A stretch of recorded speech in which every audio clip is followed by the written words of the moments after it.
The empty chair haunted the council chamber like a wound that would not heal. Ambassador Jake Morrison's seat remained exactly as he had left it 3 months ago, with his nameplate still gleaming under the chamber's bright lights.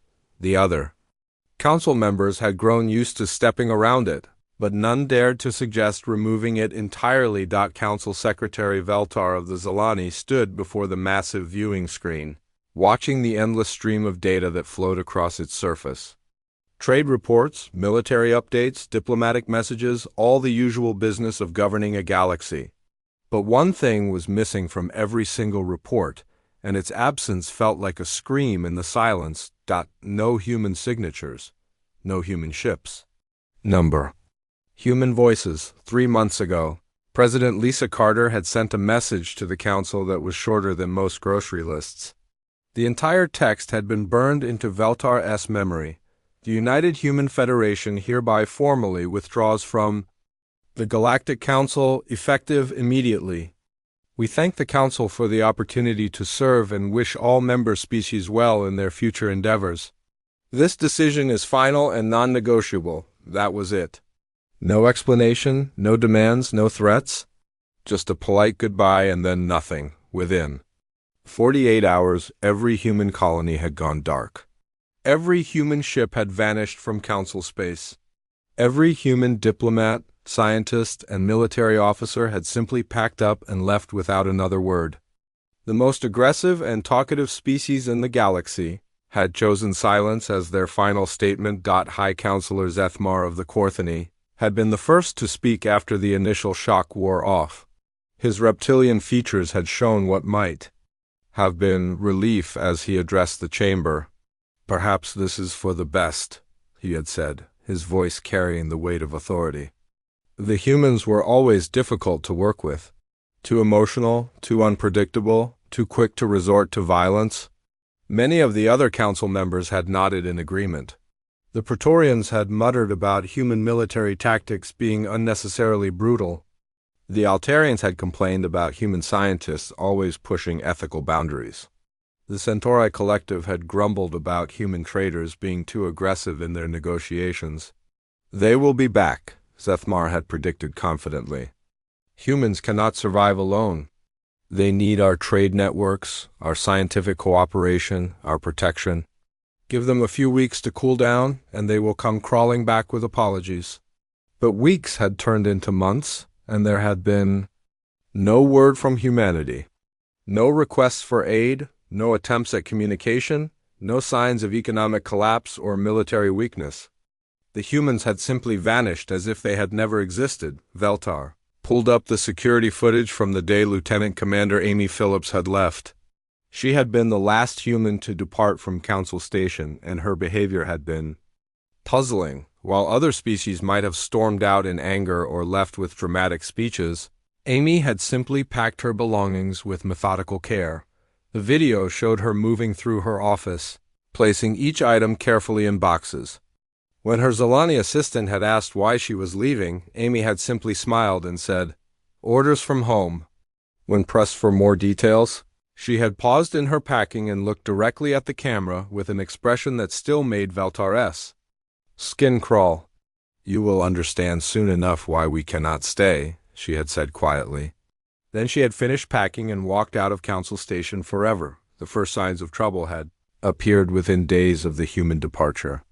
The Hegemony, a militant faction that had been contained at the galaxy's edge, had begun probing former human territories. For decades, the Earth Defense Force had maintained a network of patrol routes and defensive positions that kept the Hegemony in check. Without those patrols, the Hegemony had started testing boundaries. Trade routes that had been secure for generations suddenly became dangerous.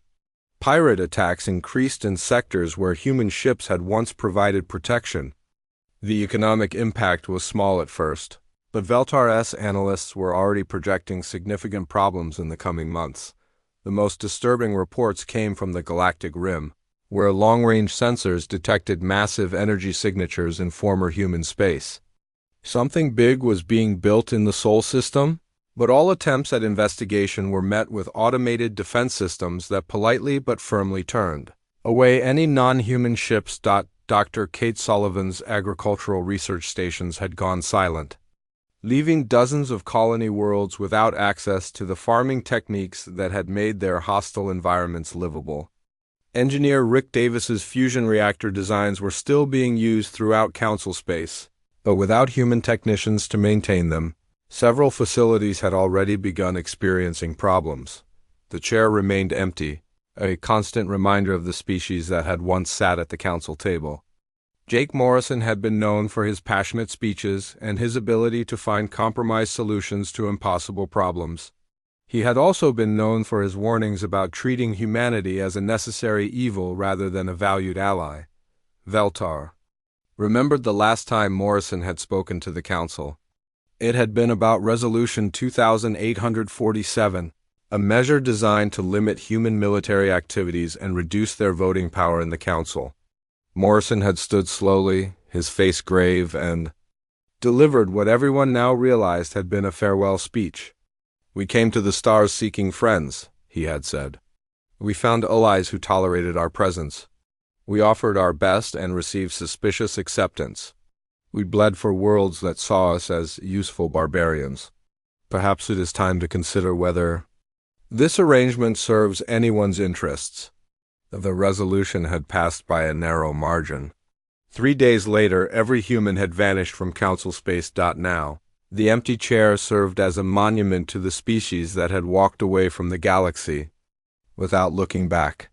And in the growing darkness at the galactic rim, humanity was building something that would change everything.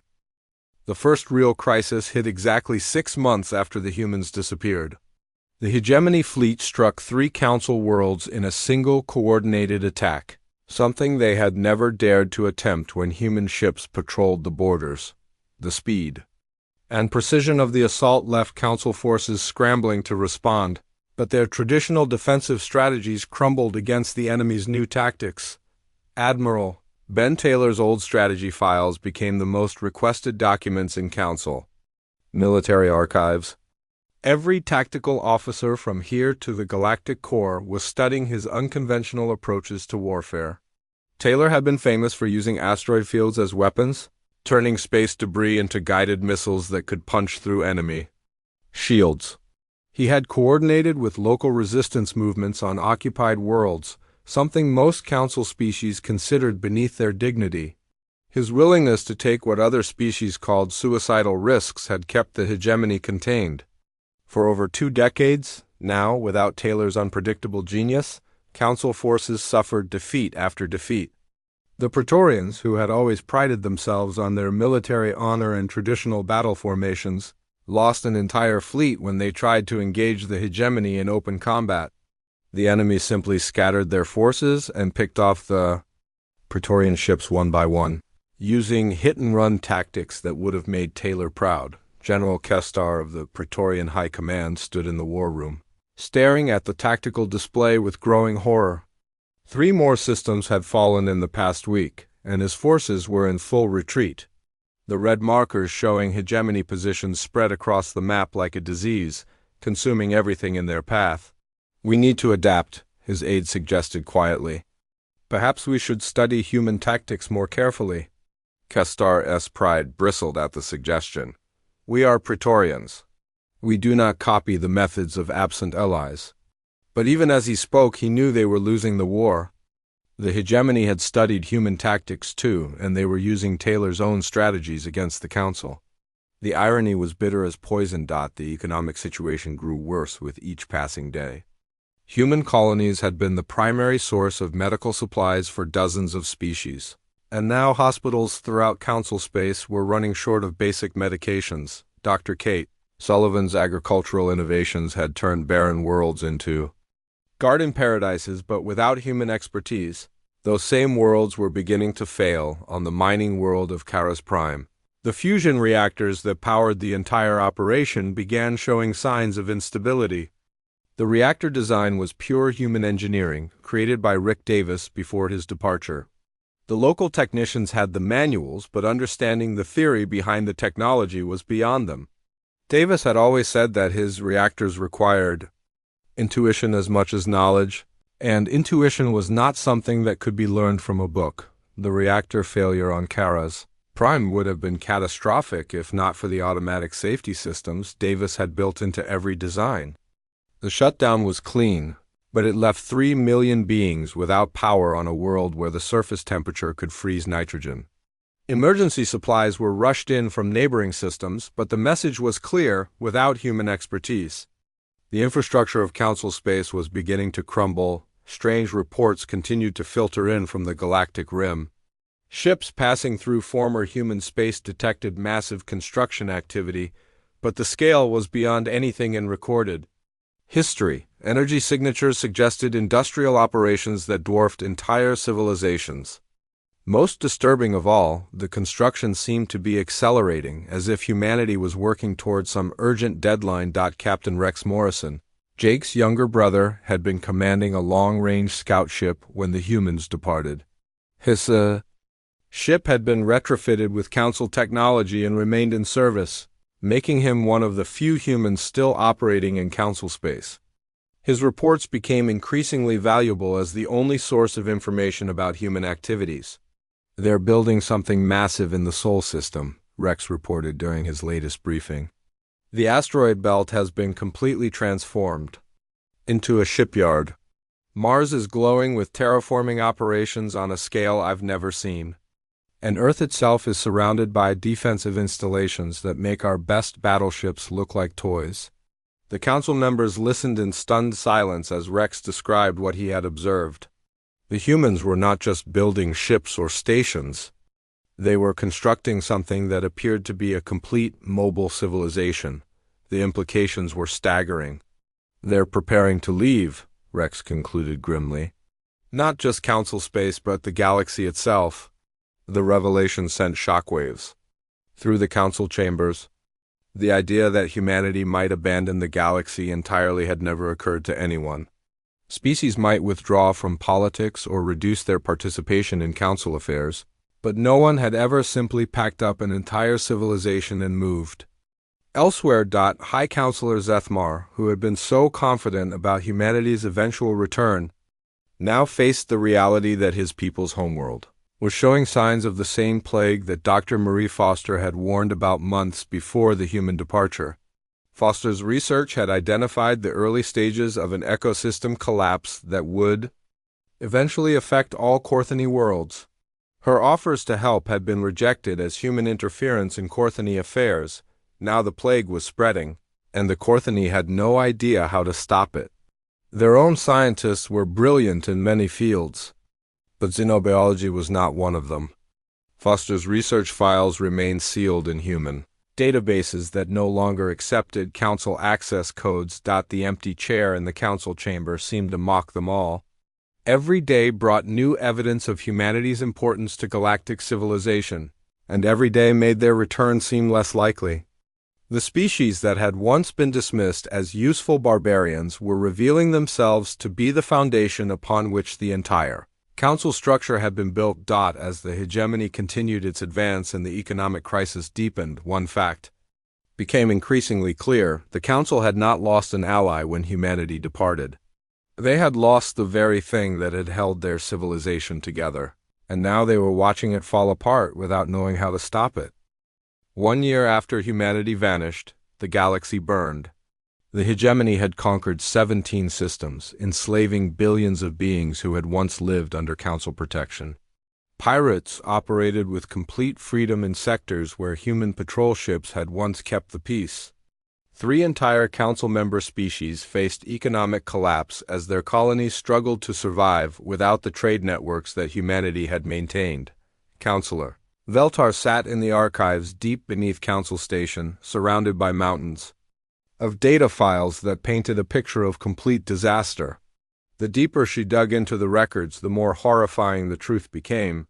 Humanity had not just been members of the Council.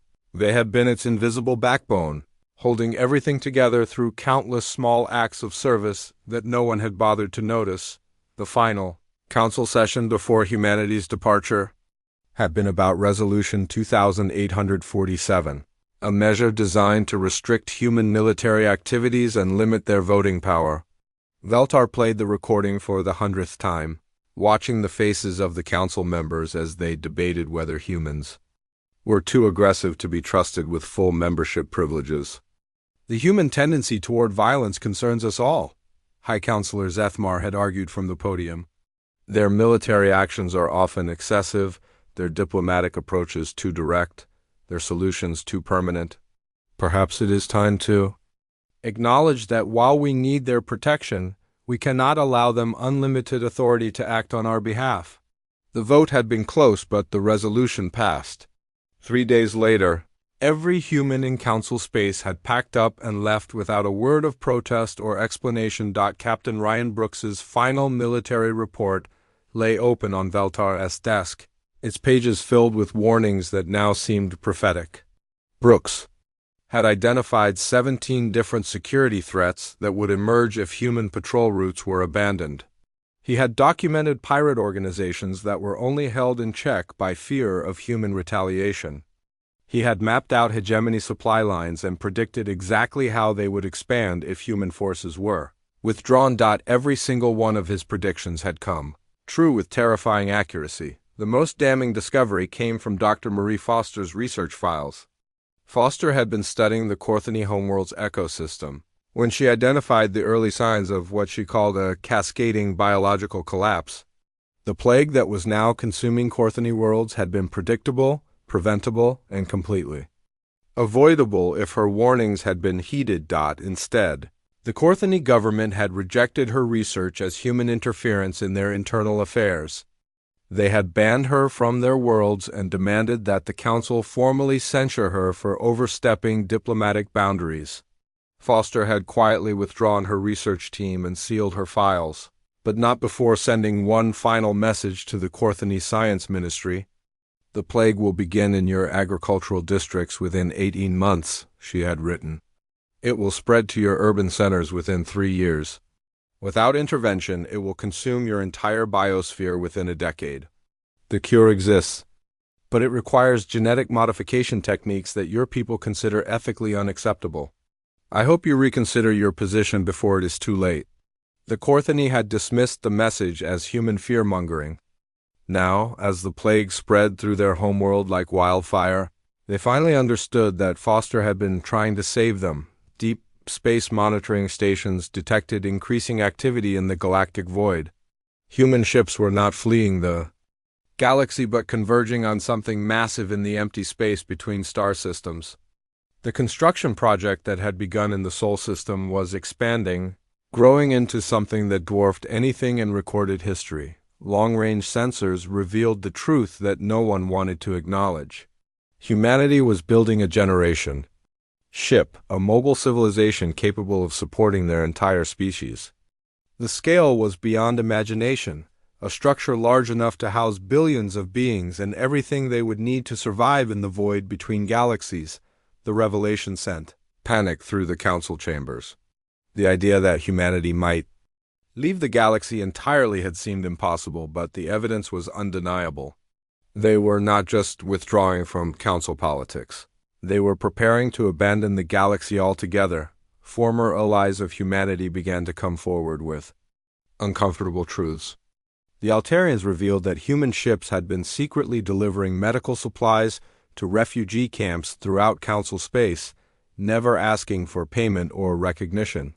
The Centauri Collective admitted that human scientists had been providing crucial research for their environmental restoration projects, work that had saved dozens of worlds from ecological collapse. Species after species confessed to hidden debts and dependencies on human generosity. The Praetorians had relied on human tactical advice for their military academies. The Zelani had used human technology to upgrade their communication networks.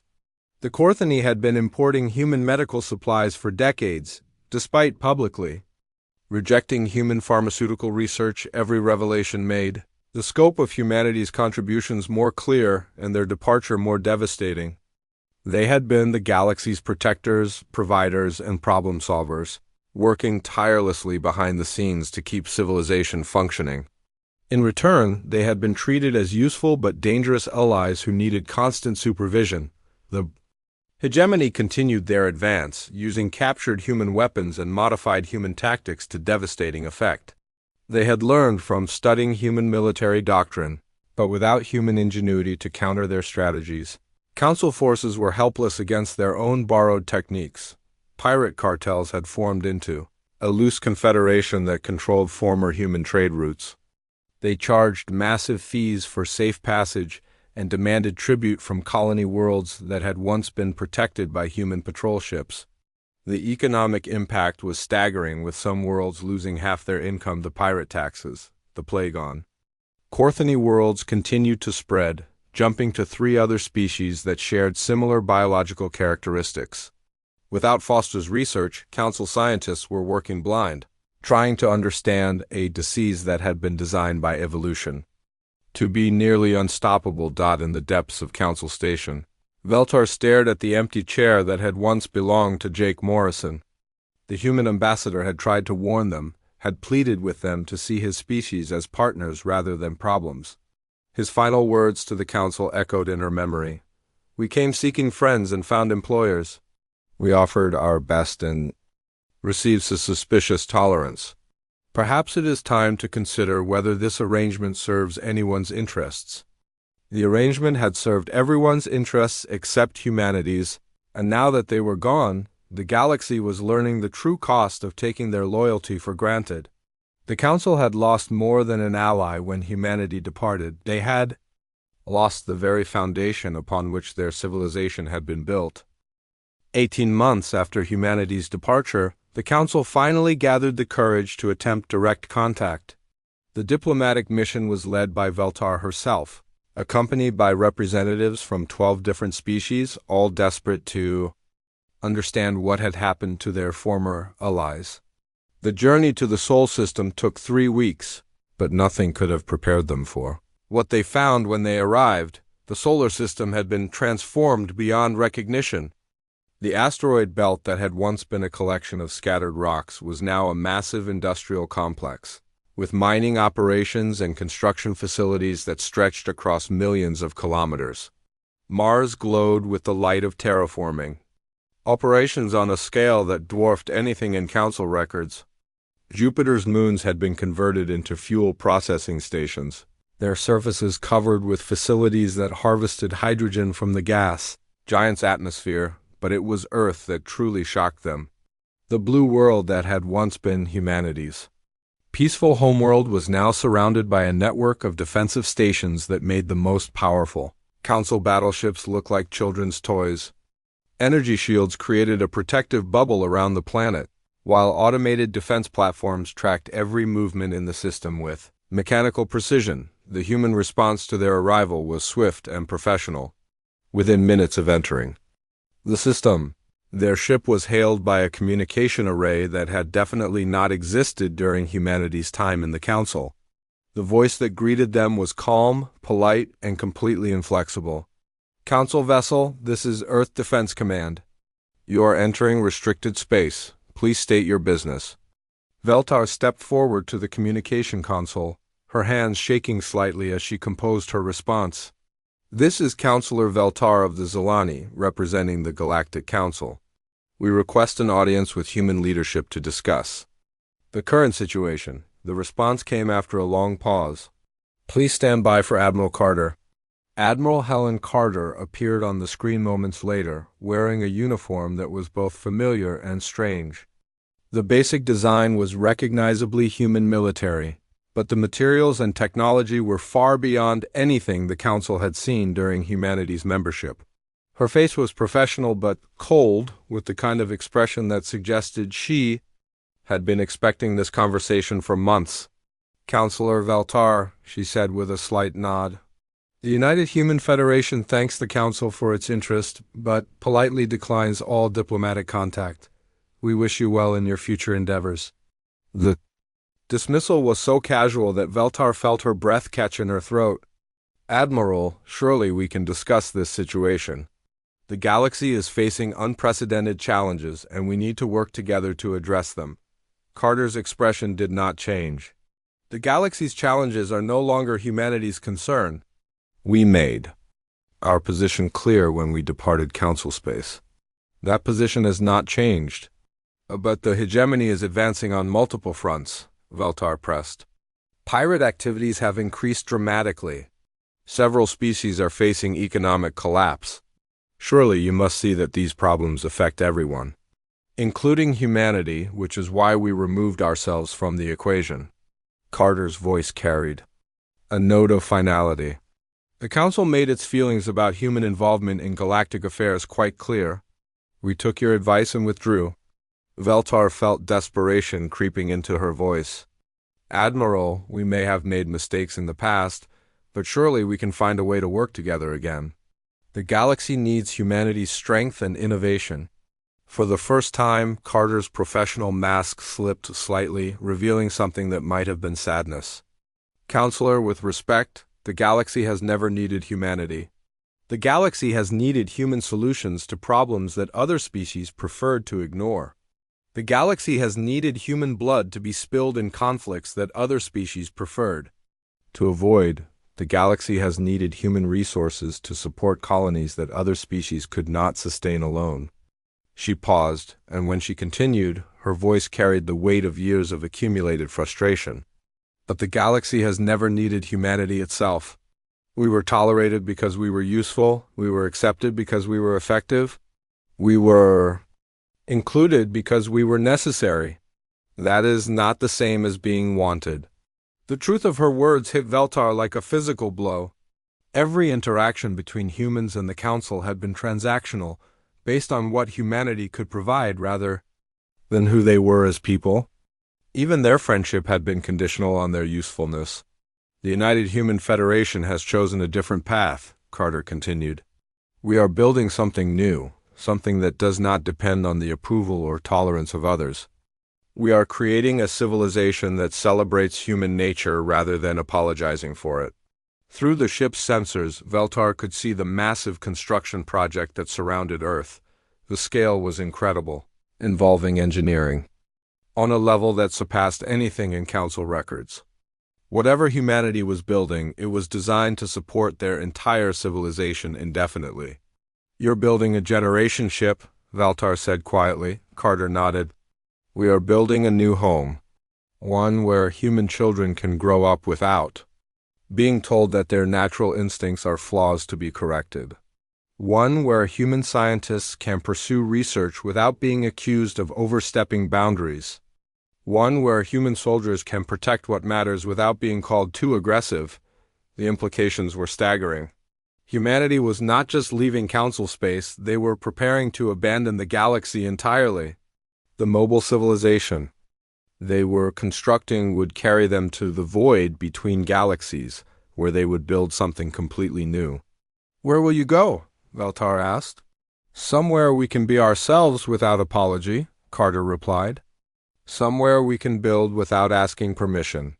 Somewhere we can grow without being constantly judged by standards that were never designed for us. The conversation continued for another hour, but the outcome was never in doubt. Humanity's decision was final, their preparations to advance to reverse. The species that had once protected the galaxy from its enemies had decided to seek protection from the galaxy itself.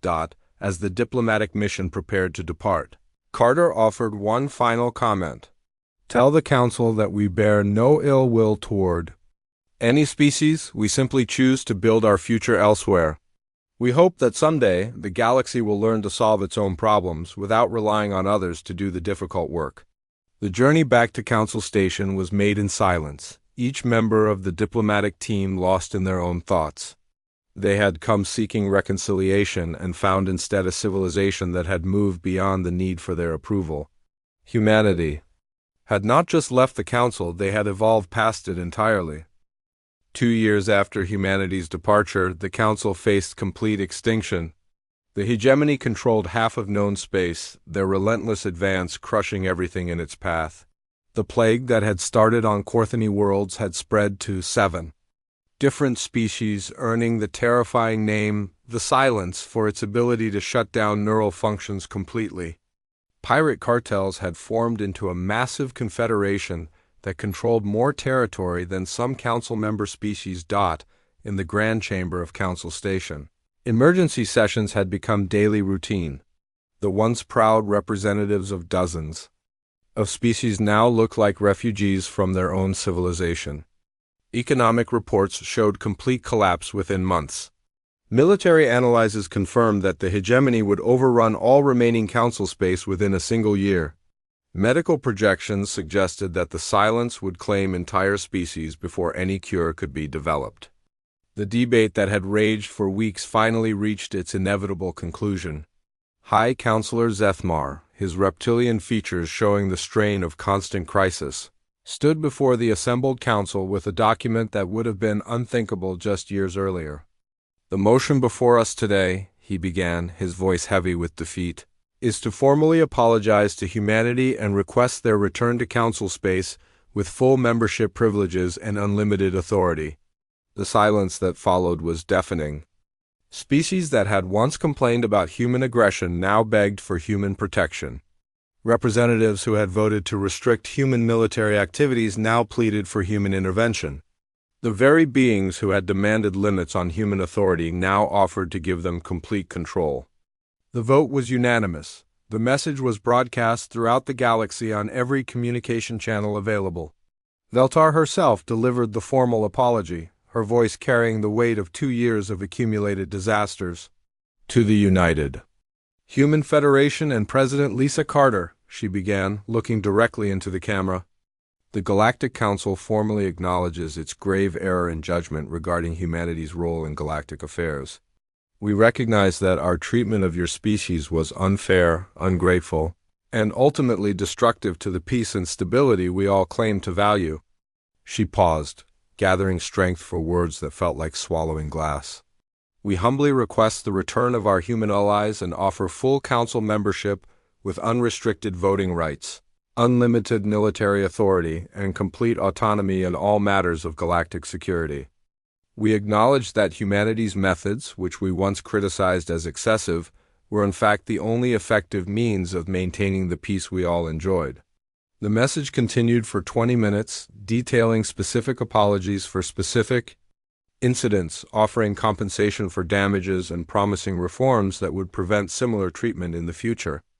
It was broadcast continuously for 3 days, reaching every corner of the galaxy. The human response came not from Admiral Carter or any military official, but from President Lisa Carter herself. She appeared on screen in the simple business attire of a civilian leader, but her presence commanded attention in a way that military uniforms never could. Her face showed the wear of leading a civilization through its greatest transformation, but her voice carried absolute authority.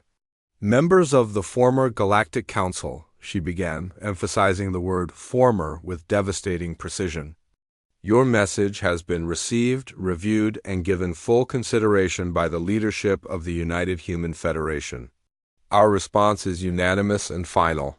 She paused, letting the weight of her words settle before continuing. "The United Human Federation's position remains unchanged. We will not return to an organization that viewed our protection as oppression, our sacrifice as aggression, and our dedication as dangerous extremism." The camera angle widened to show President Carter standing in what appeared to be an observation deck, with the massive construction project visible through the windows behind her. The scale of human achievement was immediately apparent, dwarfing anything the Council had ever imagined possible. "We offered you our best," Carter continued, her voice growing stronger with each word. "We gave you our warriors, our scientists, our dreamers, our innovators. We bled for species that barely tolerated our presence. We died for worlds that saw us as necessary evils. We sacrificed our own interests for the greater good of a galaxy that never once asked what we wanted for ourselves." Her expression hardened with resolve.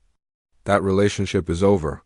It ended the moment you decided that humanity's nature was a problem to be solved rather than a strength to be celebrated. It ended when you chose to restrict us rather than trust us. It ended when you made it clear that we were employees rather than partners." The transmission shifted to show detailed footage of the human construction project. Massive shipyards stretched across the solar system, with vessels under construction that defied every known principle of engineering. The generation ship at The center of it all was revealed to be larger than most moons, a mobile civilization capable of supporting billions of beings indefinitely. The United Human Federation has chosen to build rather than rebuild, Carter announced. We choose to explore rather than explain. We choose to grow rather than constantly justify our existence. In the void between galaxies, we will create something new, something that has never existed before. The most shocking revelation came next. Dr. Kate Sullivan appeared on screen, her familiar face bringing hope to countless beings throughout Council space. The plague affecting Council worlds has been studied extensively by human scientists, she announced. We developed a cure 3 years ago, before our departure from Council space. The implications were staggering. Humanity had possessed the solution to the silence all along, had been working on it even before their departure. The cure could save billions of lives, could prevent the extinction of entire species. The complete cure formula is being transmitted to all Council medical facilities as we speak, Sullivan continued. Consider it humanity's final gift to the galaxy. We hope it serves you better than we were able to. President Carter returned to the screen for the final segment of the transmission. To the peoples of the Council worlds, we want you to know that leaving was not an easy decision. Many of us had friends among your species. We learned from you, we laughed with you, we mourned with you, but we also died for you, and that was never enough. Her voice carried a note of finality that made it clear this would be humanity's last communication with the galaxy. We bear no anger toward any species. We simply choose to build our future elsewhere, in a place where being human is not a flaw to be corrected, but a strength to be honored. The transmission ended, leaving the Council chamber in stunned silence. The cure for the silence was already being distributed, potentially saving billions of lives. But humanity itself was gone forever, having chosen to build something new, rather than return to something that had never truly valued them. 3 years after humanity's departure, the Great Fleet gathered for its final journey.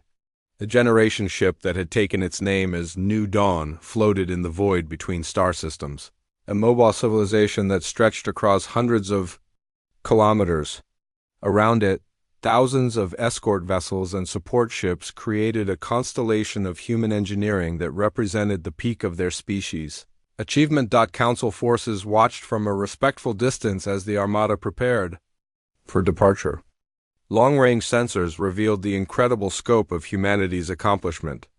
The New Dawn was not just a ship, but an entire world, complete with cities, forests, oceans, and everything needed to sustain billions of people across the vast emptiness.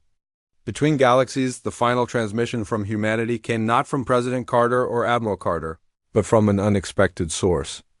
Commander Tony Walsh had been part of the human diplomatic security detail during the Council years, a quiet man who had spent his career protecting human ambassadors and maintaining peace between species.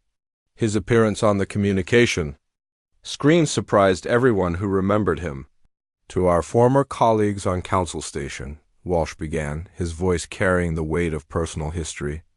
Many of you knew me during my years of service. I protected your diplomats when they visited human space. I worked alongside your security forces to maintain order during difficult negotiations. I considered many of you friends, and I want you to know that leaving was not easy for any of us. He paused, looking directly into the camera with the same steady expression that had made him so effective as a peacekeeper. We had friends among your peoples. We learned from you, we laughed with you, we shared meals and stories and dreams about the future. Those relationships were real, and they mattered to us more than you may ever know. The honesty in his voice was more devastating than any anger could have been. But we also died for you, and that was never enough. We gave you our best efforts, our brightest minds, our bravest warriors, and in return we received suspicious tolerance. We were useful, we were necessary, we were effective, but we were never truly welcome. Walsh's expression grew more determined. As he continued, humanity has chosen to build rather than rebuild. We choose to explore rather than explain ourselves. We choose to grow rather than constantly prove our worth to those who will never see us as equals. In the void between galaxies, we will create something new, something that has never existed before. The camera angle shifted to show the interior of the New Dawn, revealing cities that gleamed with clean energy and parks where human children played under artificial suns. The ship was not just a vessel, but a complete world, designed to support human civilization for thousands of years in the empty space between star systems. We will build a civilization unbound by the fears and prejudices that limited our time among you, Walsh continued. Our children will grow up knowing that their natural instincts are strengths, not flaws.